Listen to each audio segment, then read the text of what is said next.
Hola, mi nombre es José Angelo García Hernández. Vamos a hablar de farmacología. Farmacología estudia las propiedades de los fármacos y los efectos fisiológicos que éste va a producir en nosotros una vez que consumamos un fármaco o una pastilla, que puede ser un efecto beneficioso terapéutico o un efecto adverso. También la farmacología estudia lo poco o lo muy útil que puede ser para tratar o prevenir o diagnosticar enfermedades. Una vez dicho esto, entonces, ¿qué es un medicamento? Un medicamento es un compuesto químico que se utiliza para curar, detener, prevenir enfermedades, aliviar síntomas y sobre todo ayuda para diagnosticar algunas enfermedades. Ahora bien, farmacología la podemos dividir en dos grandes bloques de estudio, los cuales son farmacocinética y farmacodinamia. Farmacocinética estudia el movimiento del fármaco dentro al interior del organismo y cómo éste va cambiando por efecto del mismo. En conclusión, podemos decir que farmacocinética es lo que el organismo le hace al fármaco. Farmacodinamia, estamos hablando de potencia, de poder, estudia la capacidad del fármaco a la hora de darnos una respuesta. Por ejemplo, cuando tomamos un medicamento para aliviar dolor. En conclusión, entonces, farmacodinamia es lo que el fármaco le hace al organismo. Quiero hablar de los componentes de farmacocinética, sabiendo de que en farmacología eso es muy fundamental y principal y básico. Bien, en primer lugar pues dijimos que la farmacología estudiaba los movimientos de los fármacos en el organismo. Es decir, cómo este fármaco va a actuar en el organismo. Es por eso que se decía que farmacocinética es lo que el organismo le hace al fármaco. En este caso, farmacocinética, si podemos observar, farmacocinética estudia los procesos de absorción, distribución, metabolismo y eliminación. En primer lugar, vamos a hablar de absorción. Es uno de los componentes, o más bien, es la entrada del fármaco al organismo. ¿Cómo así? La absorción es el paso del fármaco desde su lugar de administración hacia la sangre. Tenemos un pequeño esquema en la parte derecha donde está el fármaco, obviamente presentado en vía de administración oral. Este fármaco va por todo el sistema digestivo, una vez llega al estómago y de aquí va directamente a la sangre. Es la absorción. Hablando de la distribución, estamos hablando del transporte del fármaco, o es decir, el paso del fármaco de la sangre a los tejidos. Una vez que está el fármaco en la sangre, pasa el siguiente componente, que es la distribución, y que este, de estar en la sangre, pasa a los tejidos que se necesita que actúen. Luego va lo que es el metabolismo, y es una biotransformación, es decir, son los procesos por el cual el fármaco va sometido, y esto es principalmente en el hígado. Y por último tenemos lo que es la eliminación o secreción. Secreción es la eliminación de fármacos a través de, una vez que el fármaco esté en todo el cuerpo y ha actuado y ha pasado, se encuentra lo que es este componente de secreción. El fármaco, una vez actuado en el organismo, debe de salir. Y esto sale por medio de la orina, los heces, la saliva, la respiración y en el caso de las mujeres, la leche materna. Por eso es que dijimos que la farmacocinética estudia las concentraciones de los medicamentos en el organismo. Ojo con esto, y en función al tiempo y la dosis. También la farmacocinética nos permite definir y cuantificar parámetros como la velocidad de absorción del fármaco, la biodisponibilidad del fármaco, que es algo muy importante, vida media de eliminación, concentración plasmática total del fármaco.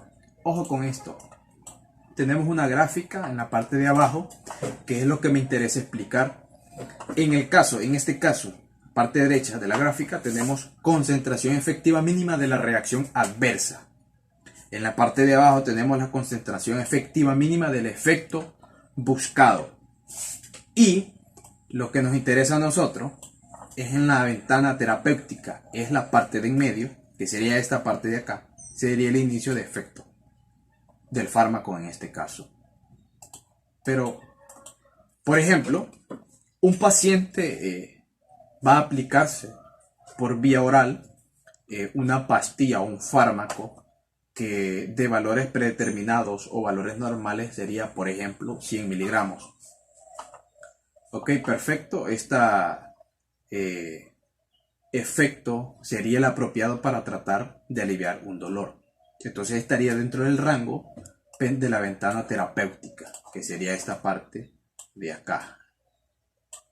Pero, ¿qué pasaría si estos valores fueran, por ejemplo, sería de 1000 miligramos? Esta curva, lo que pasaría es que elevaría el efecto hasta llegar a las concentraciones y reacciones adversas del fármaco a la hora de aplicarlo. Pero ¿qué sucedería? Sería una dosis extremadamente fuerte para el paciente, lo cual totalmente sería algo tóxico para el cuerpo. Ahora bien, ¿pero qué pasaría si esta dosis fuera de 5 o 10 miligramos? Un ejemplo, lo que pasaría es que la curva no llegaría a lo que es al inicio de efectos a la hora de aplicar este fármaco. ¿Por qué? Porque no sería la dosis normal para poder combatir o tratar de aliviar un dolor. Lo cual sería, entonces, la ventana terapéutica sería el valor normal para aliviar algún tipo de dolor, por ejemplo. Muy bien, vamos a hablar ahora de farmacodinamia. En resumen, farmacodinamia es todo lo contrario a farmacocinética. ¿Por qué? Anteriormente habíamos hablado que farmacocinética era lo que el organismo le hacía al fármaco. En este caso, farmacodinamia es lo que el fármaco le hace al organismo. Y cuando hablamos de farmacodinamia nos estamos refiriendo al mecanismo de acción, la base molecular, cómo este fármaco va a actuar a nivel fisiológico en mi cuerpo. Dentro de nuestro cuerpo, a la hora de tomar una pastilla, la gran pregunta es ¿a qué molécula se va a unir? ¿O a qué célula se va a unir? Una vez que nos hayamos tomado la pastilla o el fármaco, la pastilla tiene propiedades de las moléculas o células dianas, lo cual al tomarla lo que va a hacer es buscar la molécula o las células dianas de nuestro cuerpo para que puedan hacer efectividad. Ahora bien, ¿cómo actúa? ¿Será que actúa como un fármaco agonista? ¿O será que el fármaco que hemos tomado funciona como un antagonista? ¿Qué hace? ¿Cómo actúa? Farmacodinamia responde todas estas preguntas. ¿O será que a la hora de tomarme un fármaco afecta lo que son las proteínas transportadoras? Farmacodinamia tiene algunos parámetros de suma importancia. Ojo con esto, los cuales son afinidad, efectividad y potencial. ¿Pero qué significa? Cuando hablamos de afinidad, nos estamos refiriendo a la fuerza con que este fármaco que yo voy a tomar se une a lo que es la célula molécula diana dentro de nuestro cuerpo. Más fármacos es baja la afinidad. Entre menos fármaco es alta la afinidad, porque estamos hablando de unión, la afinidad de unirse a la molécula diana. Y hablando de efectividad, nos estamos refiriendo a lo que es el efecto que me va a dar el fármaco a la hora de ingerirlo. Por ejemplo, estamos hablando de lo que yo puedo sentir o el cambio de conducta o lo que yo puedo detectar. yo me tomo una pastilla acetaminofén MK porque me duele la cabeza. Entonces, con una pastilla yo creo que basta para quitarme el dolor de cabeza. Pero estamos hablando de efectividad. De igual forma como afinidad, entre más fármaco yo tomo, hablando de la efectividad, es baja o menos la efectividad. ¿Qué significa esto? Que si yo me tomo una pastilla, el cuarto de la pastilla, pero la efectividad es buena, la efectividad es alta, por lo cual vamos a tener el efecto de quitar el dolor. Y hablando también de potencia, nos referimos pues a la cantidad mínima de fármaco que el paciente va a tomarse o aplicarse y la potencia de este fármaco para poder disminuir dolor. Estamos hablando de poder, de potencia. Es lo fuerte que sea el fármaco que se va a tomar. Entonces, en fin, farmacodinamia, como dijimos, estudia la acción de un fármaco en el organismo humano.